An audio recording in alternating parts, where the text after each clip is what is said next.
pit. Yeah, there's going to be a lot of room to play at the beginning, but that room will very quickly shrink down because, as the analysts were mentioning, it is a smaller map. There is some very difficult choke points to try and play through as well. So if you do get caught in one of them and you don't win your engagement, then you are going to be struggling because there's probably going to be a team right behind you. One thing I can point out for all of the fans of real Apex Legends is there is a lot of Pathfinder in the lobby, everybody. A lot of Pathfinder for Kings Canyon, no surprise to see as well, with the a lot of the POIs having this extreme change of elevation. One that you can see on your screen right now is going to be claimed as maybe Falcons, but we're going to just ignore that for a second because I think LG just got a bit of a surprise they weren't expecting. Yeah, you said there's not going to be any contest, but a contest is going to be happening. But it is LG who come out on top over GK. So just as we thought, maybe we'd have a nice, peaceful start to Kings Canyon. It is an explosive start, but LG going to be delighted to come out on top of that one. You mentioned the Pathfinders. 10 teams have changed their composition coming into this one. And as you said, it is majority Pathfinder. It's a Path party. That's what it is, Dan. Have you ever been to a Path party? I haven't. Are they any good? So you're just not cool enough to come. I'm really not. One of those situations. There's one crypto in the lobby as well, I may add, and then we heard about, you know, the crypto room, the map room on Kings Canyon. So maybe there's going to be opportunity to drop down there and start role playing. Well, here we go. If you start role-playing crypto, by the way, on broadcast, we know that we certainly are in a strange time. This is where we're going to be going, though, and this is where Rainday said that he made... Oh, no, it was actually Runoff, sorry, that he said he made $0, and that's certainly not going to happen for a lot of these teams. Gauntlet is looking like a real possibility, but we might pull out a little bit from the edge in the coastal area. CR trying to make a little bit of a move. We get a little peek in at Jim Burton as well, just to check he's okay. But it's going to be Crazy Raccoon who moving through this central area, which can be somewhat of a death trap here. Outside the bunker that they were talking about is... especially when the teams start to get towards the end, the kind of the extreme heights of both sides kind of collide together, and it's very difficult to rotate through late. I will say that even though teams have been scrimming on this map just in case it popped up, the data and the scrimmage is not the same as World's Edge and Stormpoint. A circle like this, which is a bit more predictable, is going to be like a breath of fresh air to a lot of these teams saying, okay, thank goodness we're going to have the opportunity to see a circle that is relatively easy to try and predict where the zone's going. JHS going to use the evac tower for now to try and overtake a few people on their way towards the zone. Looking across elsewhere, GG are set up in zone at the moment, recheck Winity as well inside of Relic, but they're going to be moving their way a little bit closer to where they believe the zone is going to be going as well. And it's looking like it could be a Gauntlet zone, which is always an interesting one for sure. Maybe even airbase. If it's airbase, I do like airbase finishes sometimes. I think there's some really good ones that pull out a little bit later on, but it looks like Gauntlet is going to be the coolest. Well, the first, so I say, stop maybe on the rotation here for RC. Well, I said I liked Broken Moon, but I do like Gauntlet because it has Octane's launch pads, right? And there is that opportunity in an end game for those launch pads to really come into the equation and change things, to be able to send it on a team, for example. And we may see something like that come to fruition because of where this zone seems to be heading. You can see Reject, GG, EVOS are all down there. Team Liquid are starting to move. FaZe also moving from airbase down to the southwest of this map as well. So there isn't going to be much room to play. That's the real concern. I think we might see a few teams have to go with Relic a little bit later on. Ooh, Crazy Raccoon have taken a little bit of damage here. You can see at least one knock has come in. The knockdown shield has been held up, and it's EXL who are trying to push onto this at the moment. Brutus trying to brute force his way through to try and find the remaining members, and it looks like two are certainly down, and the knockdown shield is blue. Looks cool. Doesn't last forever, though. So Crazy Raccoons are just going to be running away with their tails between the legs, you'd imagine here, because it's going to be rough to try and fight with just two. Pioneers also moving through. This is the kind of period of the game, by the way, where you do start to see a lot of fights happen because people will follow noise, because there is a real opportunity for third parties in Kings Canyon, especially when everyone moves at the same time. A lot of these central positions have a lack of playable space, and you can get caught out on your rotation. EXL set up for now, but as you can see on the map overhead, they are going to have to move if they want to get a little bit closer to zone. It was actually interesting to see that Reject Winity, I'm pretty sure they had Zone 3 information from what I could tell from the map overhead as well. So they are going to be, excuse me, round 2 information, ring 2 information. So they're going to have a pretty good read of where they believe the zone is going to be going. And they did choose to play over at Gauntlet. And Gauntlet's an interesting one, right? Because playable space is kind of at a premium. A lot of the areas are kind of exposed. There's no real buildings to play. It's kind of the two end structures of the half pipe, so to speak. But outside of that, it's just kind of a lot of platforms, a couple of rocky formations. On board with Twisted Minds here, and worth noting they've dropped out of first place. It is going to be Team Liquid who have popped up above them. And they'll have to see whether they can maybe retake that position at the moment, as they do get that initial knock, and it's NIP on the receiving end of this one. And going to have to try and fight tooth and nail as a 2, or maybe Zane says, actually, see you later, Nasky. You're not Pathfinder anymore. That's my legend. Yeah, it looks like it's going to be the choice of the latter. And we're seeing the opportunity to get away, but even with the zip line, it's not going to be enough to give them that fortification they needed to make it away, as we turn our attentions over to Twisted Mind once more, this time from height. You can see Player K up on height, and they're looking for more ninjas in pajamas. Have been eliminated as Easy Flash gets that final kill, so a little bit of a rough one, a little bit of a rough start, I have to say, for NIP. Yeah, Twisted Mind's just taking the west side of Relic at the moment, which actually, the further west they go, they will be able to hold that position for quite a while, but Disguised have kind of got ahead of them. They are far south, but Disguised have a lot of cover at the moment, and that Wraith Portal will come into play later on to allow them to potentially make a late dash towards Gauntlet. I will say one of the difficulties with southwest areas is trying to traverse from the likes of Airbase to Gauntlet. There is a zip that can take you across sometimes, but if you are forced to walk out of Airbase, you are so exposed to those teams who have already found themselves over towards Gauntlet. So if you aren't one of the early movers, you might struggle. LG are going to move in for quite some time by the looks of things. They're quite happy with the position they find themselves in. EXL, they're going to have to take a fight, though, because you can see they've just landed, and oh, it's a rough landing by the looks of things, because Crazy Raccoon are up on that high ground and looking to send it on the final 2 members as they're trying to scarper away. So it's looking like this could be a 2v2 scenario, if I'm not mistaken. CR were down to just the 2 players. But a 2v2 with the talent that's on this team of Yuzna and Sang-yoon is usually enough to get the job done. There's the shield break, there's the spray, but the spray isn't good enough, and now Sang-yoon has to clean up after his teammate. Yeah, wants to clean up, but the door is going to be a pain in the backside right now and can't get the shots. And it might be a situation where Crazy Raccoon go down, but he wants to go down by doing a little bit of damage of his own. If he goes down, he wants someone else with him, but it will be Crazy Raccoon eliminated. But there is going to be more players in the area. It's going to be Makers, by the way, who are joint last at the moment. So their tournament lives at risk as we start to reach the halfway point of today's action. I always find it fascinating when we look at some of these buildings, as we see an EMP going off here from Ziki, but I want to talk about the buildings of Kings Canyon. Feel a little bit more flimsy than some of the ones that we see on Storm Point World's Edge, right? There's so many angles that you could be peppered from and just shot through these little cracks in the woodwork, so to speak. It makes it a little bit more difficult to hold them, even if you have a priority position to hold down. So worth noting, we did have a glimpse at the map a little bit earlier. That zone has moved away from Gauntlet. Just as I was saying, it's one of the zones.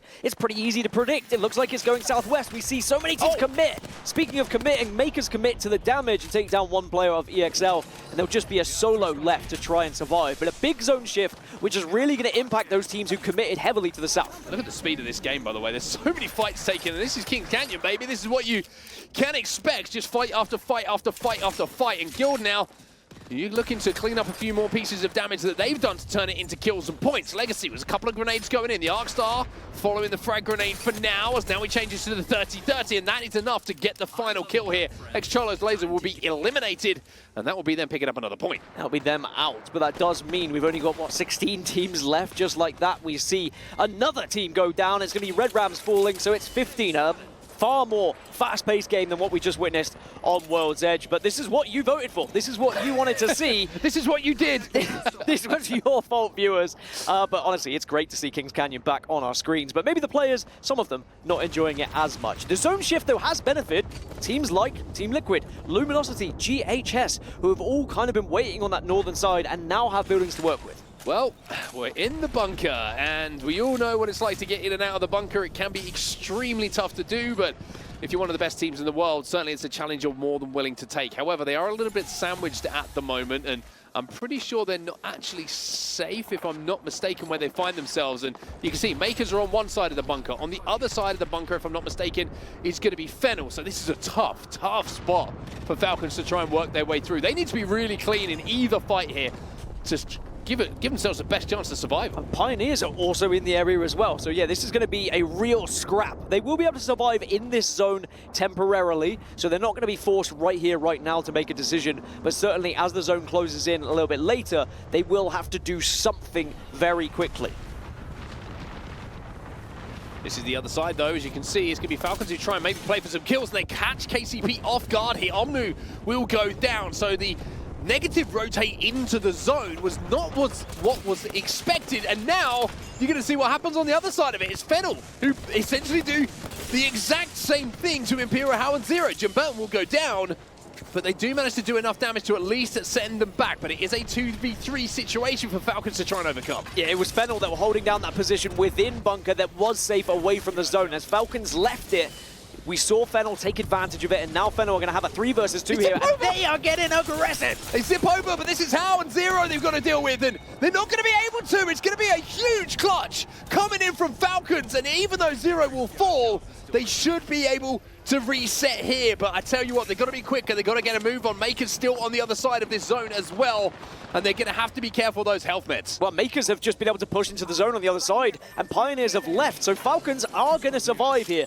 Will get the opportunity to reset, and there is no one on the other side now. Somehow, some way, Falcons are able to get it done, but we can temporarily look at Makers. I mentioned earlier, they are on last position alongside the Pioneers, so both of these teams are vulnerable. They need points. They need to find a good finish so they can be somewhat secure going into these last 5 games. If you are looking for me to give you an answer as to how Falcons are alive, I don't have one. They really shouldn't be, but that's just what they do, isn't it? In these situations where most teams would fall over, Falcons find a way to make it work. And now with Fennel dealt with, that was the team who was holding them out on this side. They now have a much clearer walk into zone. Pioneers did rotate all the way round, as we could check on some replays of what happened here on the elsewhere on the side of the map, excuse me. But now we can look at Falcons and what happened for them previously. No, this is live! The confidence! Pushing in! Oh my goodness, Pioneers just got run over, and Falcons, one fight can turn things, one game can turn things, right? And Falcons, they just want to fight everyone now, why wouldn't you? Yeah, they've got all the confidence in the world, and I'm not really surprised. Aurora going to be south of them, FaZe also on the other side, but now down in the southwest. Remember, all these teams committed very early to this spot, and now they're being punished for it. Reject Winity are getting massacred. Kanampu last alive, trying to play behind the knockdown and the gen.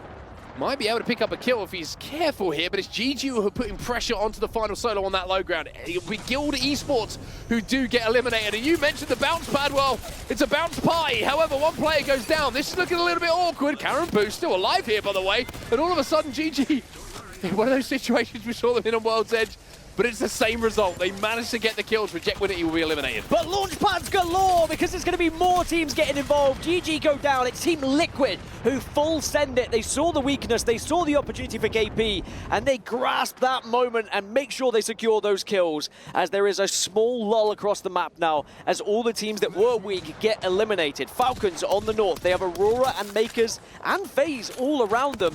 And most importantly, they are still alive here, and they are starting to catch up Team Liquid.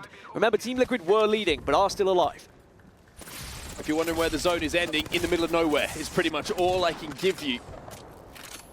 No buildings to play. It's going to be finding little head glitches, rocky formations, the undulations, the natural ones of the ground in front of you are going to be essentially what you're trying to use for your cover. And you're looking at the likes of your Bangalores, right? Those smokes, how you use them, the teams that you focus the attention away from, they're going to be so valuable. And I think just a lot of eyes are going to be on the Bangalore players right now as to how they zone out different teams. Yeah, 9 out of the 10 teams left, 8 out of the 9 teams left have a Bangalore as well. So there is going to be a lot of smokes to try and cut off that vision and ensure that you can be able to push into that zone and find a spot to play with. Now, one team that already has found a spot is Aurora. They're going to be sent to zone, but we have some late arrivals here, and this is going to be dicey for Disguise. They are going to be tickled by this zone, and they will be exposing themselves because they've split up, but maybe that's okay having a Wraith, because you could potentially save your last remaining player, but it looks like they will join on the eastern side here. They're all going to move together. Fascinating to see that we've got Team Liquid, Twisted Minds, and Team Falcons still in this game, and they are your top 3 currently as it stands. On board with Team Falcons, they found their way into the ditch here, but look at the Bangalore ultimate going down. The Rolling Thunder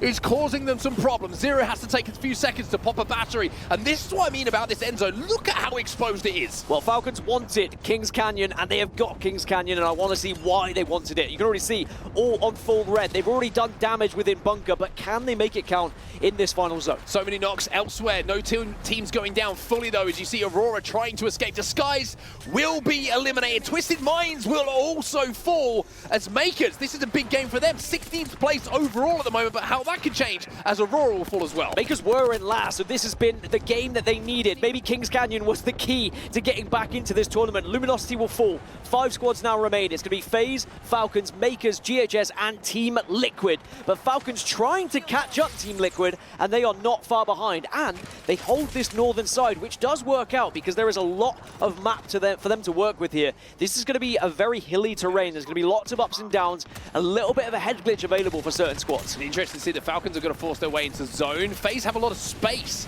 on the western side of the zone at the moment, but they also have to progress forward to get in towards that zone. GHS Professional probably have the best spot when it comes to cover. Team Liquid are a long way out for now, and Makers are now trying to make their move onto GHS Professional. They want to try and take this fight now and take away the best spot on the map. Liquid are above them, but the fight's going to happen below them as Makers will get involved. It doesn't look like it's going to be a success, though. GHS holds strong, and they do it so successfully. They're going to have so much health. They don't have to worry about a third party. No one's going to be pushing up on that, and it will be a chance for them to just stay here, hold this building. As you mentioned, one of the only buildings that is going to be in this final circle, but it's not exactly the most kind of close-knitted building, right? There's a lot of exposed areas. Not a lot of space to poke out from either. It's just one of the smallest buildings, I think, in Apex Legends is a singular building, and that compound, although it's a good one to hold for now, will be one that they'll be able to kind of put some output from. But Team Liquid now take the high ground. But have they gone too early? Because FaZe still have the elevation to put this damage down. It's Nax, the man on your screen, who gets the knock onto Jaguares. FaZe and Team Falcons both peppering Team Liquid, who are on the top of that building. And GHS might just be able to clean up the pieces as they arrive to the ground here. But certainly FaZe Clan with an opportunity to have one of their big games. Remember, they have looked amazing previously in other competitions, and they would love to find that same form here at the Esports World Cup. Team Liquid eliminated. We are into our final 3 teams. It's GHS, Team Falcons, and FaZe. Falcons looking to go back-to-back here as well. Go back-to-back and maybe take first place at the halfway point of these 10 matches. It's big grenades, and they are cooking GHS Professional at the moment. It should be Falcons versus FaZe in this final fight because they are both looking towards GHS, but Falcons are taking a look over towards FaZe and saying, we recognize where you are, so if you can kind of step 1 foot wrong, we'll be peppering you. Zero managed to get one knock with his frag grenade, but it will be reset, I'm pretty sure, for GHS. They will be able to get back up to a 4-3. And you can see the Falcons are very, very aware of the position that FaZe have, right? Because they have the elevation above them for now. So they're trying to focus the kills first, followed by then turning the attention to FaZe. They are expecting FaZe to be looking at the same thing that they are right now. They want to take care of GHS, and then, as you say, focus on each other. Worth noting, GHS do have that crypto, the solar crypto we mentioned, and could have an EMP to really impact how this final circle goes, but they're trying to move out now, and they're running towards FaZe. FaZe, though, they're not letting them run towards them. They're putting a huge amount of damage in. Nags will get one. Zero gets one on the side of Falcons, so the kills are being shared out. But while the attention is being pulled away, Falcons tried to make that move, but what a Bangalore roll that is. Coming in from FaZe, they force Falcons just to slow that push down as GHS Professional will be eliminated. It's Falcons versus FaZe. It's North America versus EMEA. And it is a matchup, a mouth-watering 3v3 to finish off this match 5 here on Kings Canyon. Well, here comes everything from Falcons as well. All the utility going in. You're going to see the Rolling Thunder coming in from Zero. You're going to see the grenades going in from Hal as well. And it's about who can get that first knock. At the moment, it looks like FaZe are kind of trapped behind a couple of these rocks. And now the swing is coming in. Falcons will get one, but Zero, he has gone down as well. Tied 2-2, but oh my, shred from Imperial Hal, and now it should be theirs. It's just a matter of cleaning up. Now it's just about cleaning up, like you say, and it will be back to into the competitive rotation, and one thing pros always seem to come out with is like, oh, you can't do Broken Moon because it's got the zip rails. But like, I don't know, man. My point of view is that it's just a difference. Yep. You know, like, is it good or bad, or is it just you need to work out a different style to play around that element which is in this map? Yes, it does provide you with faster, more convenient, more reliable rotations, but is that necessarily a bad thing? That, I guess we'll just have to wait and see. We're going to have to check it out as we enter game number 6, everyone. And I want to highlight Team Liquid up until last game with Falcons taking the back-to-back in a dominating fashion. We're leading this entire group, but I wanted to specifically highlight Hugwadis, who has been popping off all day today, Genome. He's been an absolute monster, hasn't he? I mean, Jaguares has got 21 kills so far. I mean, that is nuts. We're into match 6, right? Now, I talk about this sometimes. I call them 20 bombs, right? As we're having a look where the ring goes up here, you can see we're actually going to get somewhere maybe around Eternal Gardens to finish off. And that's going to benefit Luminosity, a team who has been, they're doing okay at the moment, sitting in number 8. But yeah, just going back to that quickly, 20 bombs, if you get that in 6 matches, like a standard size series, that's an incredible feat. So Jaguares has picked up 21 in 5 matches. Wow. That's crazy numbers, I'm telling you all right now. Hal's sitting behind him on 17. He's got over 7k damage already. So, Easy Flash as well at 14. So they're the top 3 performers in terms of kills so far in our series here in Group A. Hal really popping off here too, right behind him. See if he can try to surpass him here as we take a nice little overlook. And wonderful legend select. By the way, Bangalore, 100% pick rate on Broken Moon, which is actually to be expected on the layout of Broken Moon, so I'm not too surprised there. But this time we have an extra lifeline making their way into the legend comps at the very least. Always nice to see here. An extra lifeline. Where has that popped up? Okay, it's Icholo's Laser, who have gone for Bangalore Lifeline Pathfinder. So they've switched over quite a few teams. We've got, I think it's 6 teams have switched up their comps here for Broken Moon. Obviously, a lot of teams switched up their comp for Kings Canyon as well. We saw a big influx of Pathfinder coming in because you always feel like the map that was designed around the times the Legends came out, just Pathfinder works well with Kings Canyon. It's kind of designed around having those zip lines and being able to take high ground in that fashion. But moving over here, we've dropped a bit of the Pathy, and we're picking up some other heroes and a bit of Seer coming back in. Yeah, no, not surprised there too. And so many teams have already gotten ahead on this rotation, as we know that it will be pulling towards the northeast side of Stasis, which is actually rather open. Actually, where you see KCP currently situated, that's a really good spot to be in because you could try to take different rotations, but early rotate here could be your demise as Amu gets absolutely beamed. Jet on an off position, trying to look at the opposing team that's trying to rotate from that bottom hilltop, but not trying to overextend. This could be a really risky if you're out in the open. Nice shots coming in. Team stacking in around that garden area. That's over here at Stasis Array. We're seeing Pioneers run into GHS Professional. Ninja's also looking on. And as you can see on the map there, this is split by one of those zip rails. If a team really, gets a knock, they can just hop on that and try and get in there. And then you wrap around the other side of Stasis. There's just so many possibilities. They do get a knock with the triple take right there too. And even with NIP right behind them, this is what I mean by it could be very uncomfortable to try to fight for this hilltop very early because it's also very open. There's so many teams that could have you in their line of sight coming out from the POI to your left, where Crazy Raccoon is going to slowly start approaching right behind GHS if they don't start moving soon. Yeah, you can see Pioneers just getting on move back into the action. Well, Zane, a player who took a large break from competitive Apex Legends, and then came back as if he'd been grinding the entire time. This guy is so damn good and just on point. He's been an incredible pickup from for NIP. Always a little insane. We need to see them really pop off out here too. Aurora with the pressure.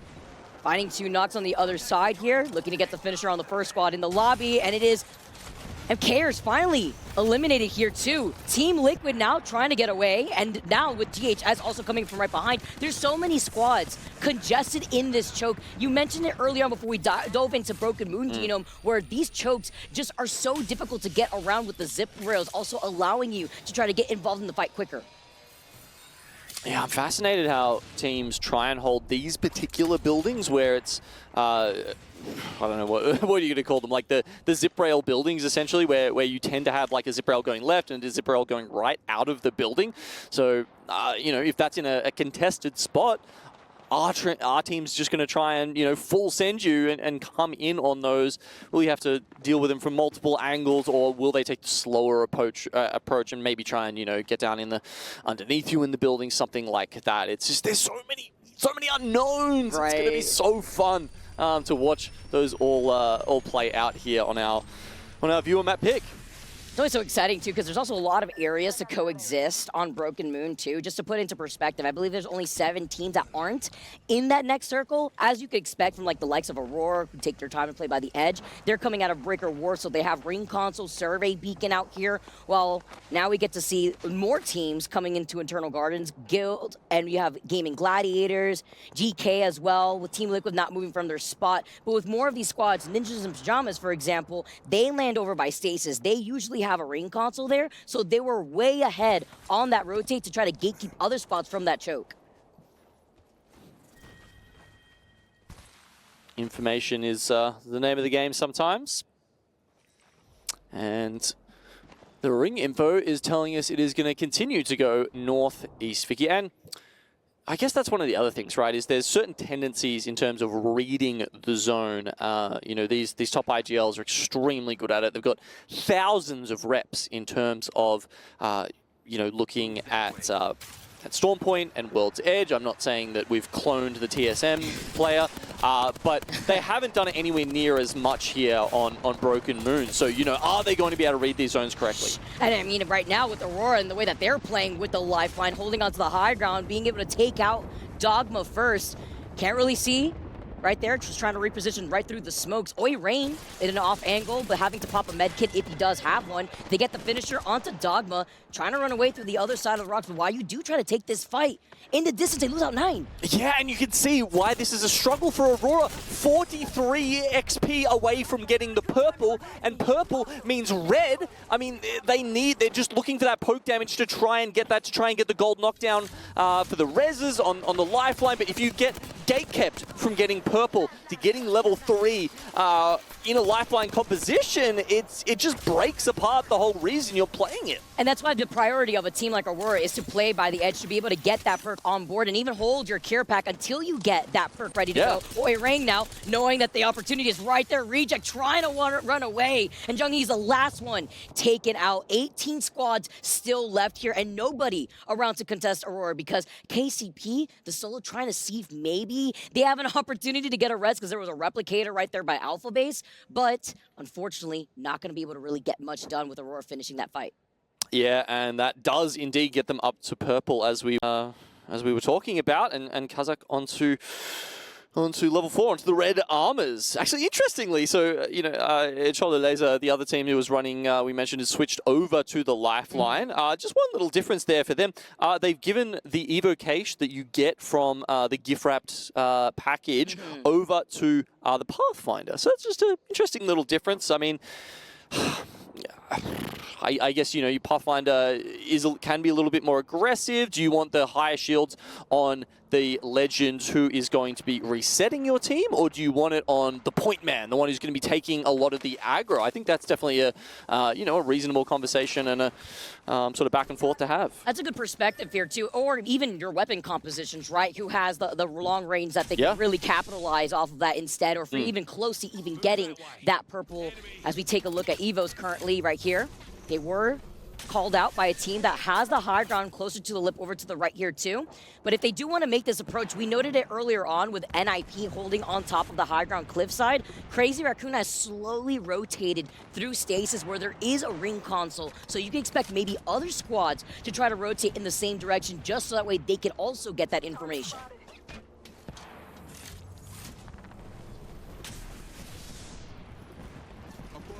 LG very middle of the pack at the moment.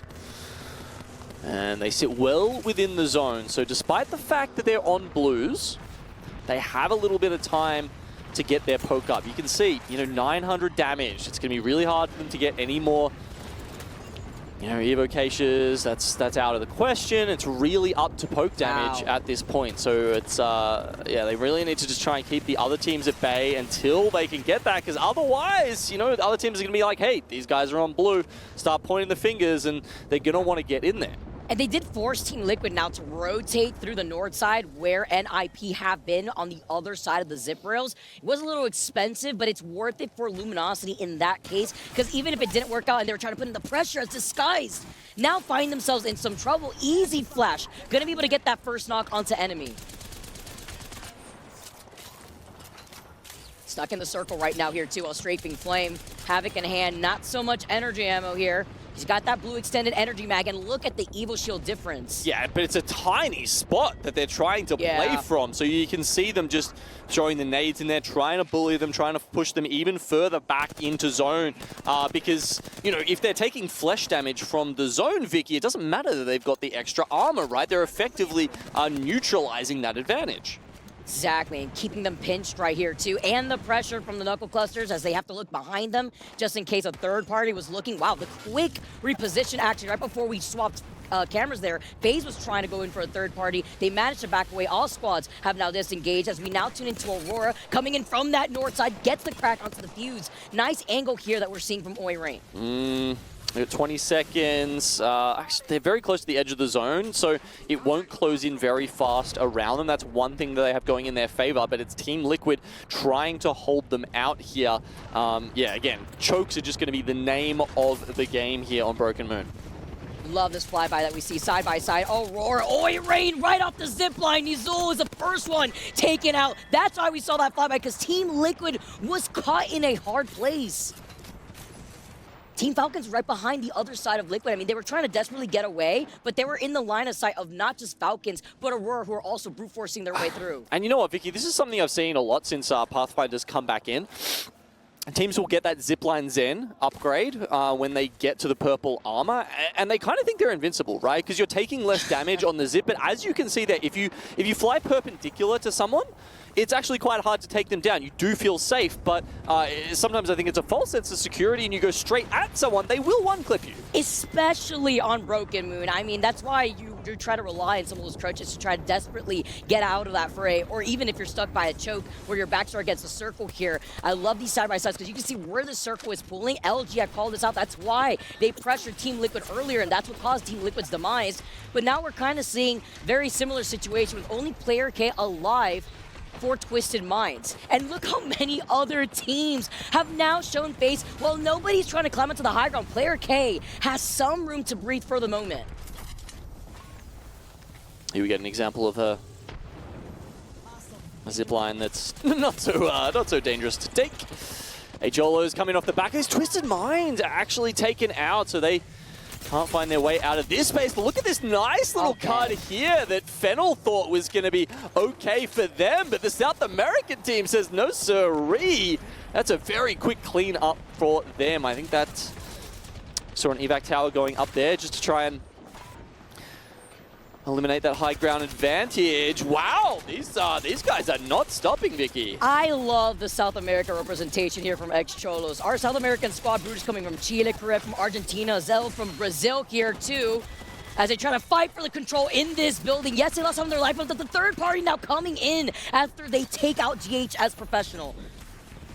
Okay, the zone switches further and further back to Eternal Gardens. This one is, it's kind of thrown the teams around a little bit. It's not been a particularly consistent zone in the direction that it has pulled from one ring to the next. That doesn't bother Falcons, of course, who once again find themselves in a good spot. A little bit of cover to the left and the right. I mean, you know, I guess this is similar to playing down in the trenches over at North Pad in Storm Point. Maybe that's the kind of vibes that Falcons are hoping for. Now we've got teams clustered in the main buildings in Eternal Gardens, a couple like NIP and Luminosity over to the north in the donut buildings, and then we've got a whole bunch of teams in this area right now. We're looking with CR, and yeah, look, they've got about 20 seconds to really work this out. There's 4 teams here: Crazy Raccoon, GK, Evos, and the last member of Echolo. And while these 4 teams do fight by that choke, you know who's right behind them on the north side of the circle? It's Team Falcons, who finally clean up that last straggler of KCP.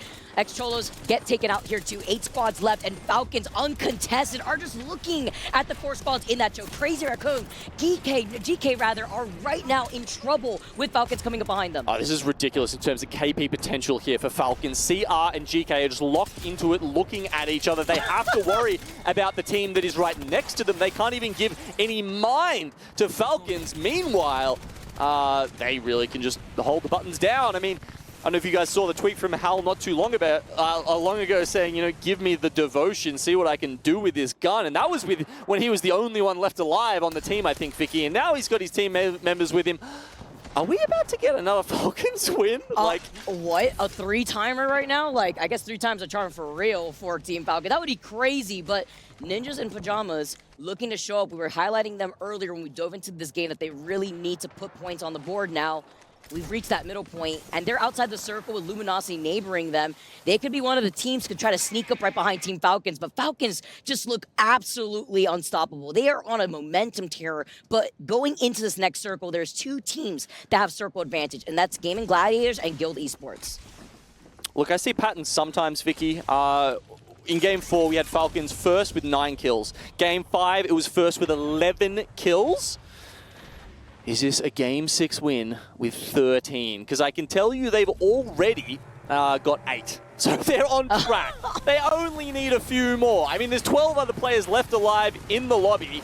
Let's not count our chickens before they hatch, but it's looking good. Gotta take a look here as LG now fighting for their lives outside the circle. They get 2 knocks onto Ninjas in Pajamas and wipe them out. 4 squads left as Team Falcons are diverting their attention not only onto LG since they're forced outside the circle, but also making sure that Gaiman and Guild aren't going to be looking at them here too. Yeah, 4 squads left alive now. Falcons have breached 80 points. They are running away with this in match 6. LG can't get a break. Guild is also looking at them, and now Team Falcons are looking to fully send it onto Luminosity, trying to send a message. Where are you running? Luminosity get eliminated. You hear the crowd. You look at Zero. Look at that pop-off. The audience is roaring for Team Falcons, and they are feeling that energy.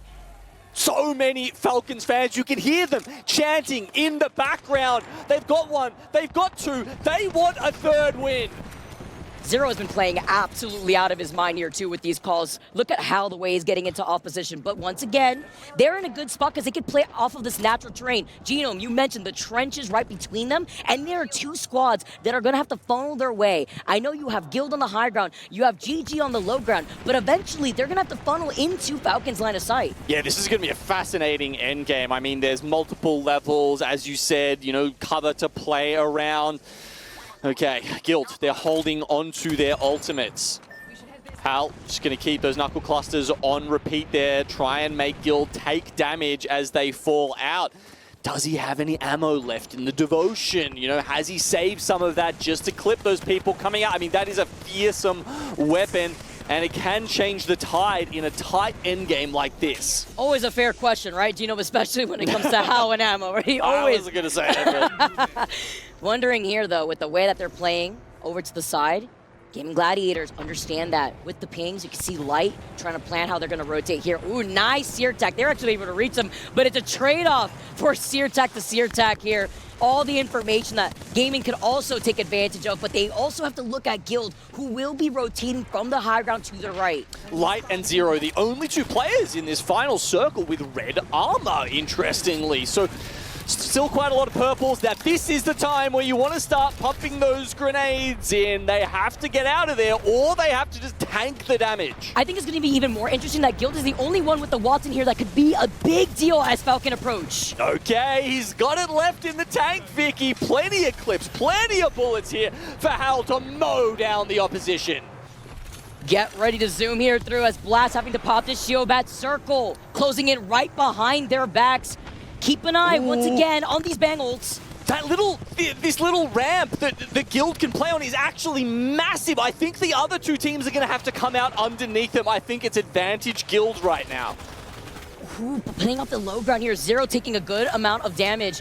How having to be careful. They hear the team inside. Motherload just trying to block them out from their entrance, though. Sent it out. He gets so much time to set that up and put it exactly where he wants. As you can Wow. see, it's given them a lot of information. They know when the other teams are going to be pushing out. Gaming Gladiators will take the last second, every inch they can get. But now as they push out, they're stunned. No way. No They can't way. make it out. The Bengals slowing them down. This is so free for Team Falcons. But how? The last one alive. Can he clutch it? No. It is Guild in the last sliver of health. He also preempts